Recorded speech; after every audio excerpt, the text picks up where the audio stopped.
On January 20th, 2017, Donald Trump assumed the role of President of the United States of America. On January 21st, citizens of the United States, at home and abroad, took to the streets to express their dissatisfaction. They did so peacefully in towns and cities across the globe.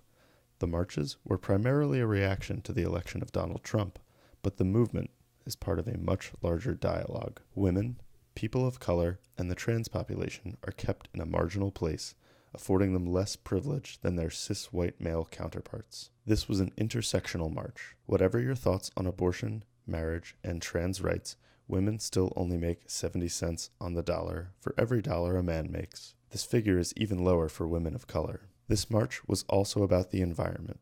This march was also about funding for the arts, education, and access to health care for all citizens. The turnout by both women and men was historic, and historic in a purely factual way. The numbers were unprecedented, and the media, which many have blamed for any number of ills, only aided in organization for this day. A key part of democracy is the ability to vocalize dissent. These protests were a triumph of peaceable assembly guaranteed in the Constitution. There was no violence, and were no march-related arrests in any of the cities involved. Even those who disagree with the march and the motives behind the millions in the streets can support the well-mannered expression of dissent and advocacy for a better future for this nation. The people united will never be divided.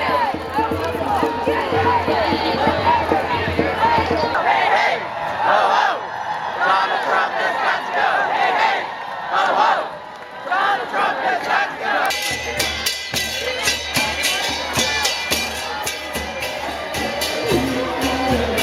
Show me what democracy looks like. This is what democracy looks like. Show me what democracy looks like. This is what democracy looks like. Show me what democracy looks like. This is what democracy looks like. Show me what democracy looks like. This is what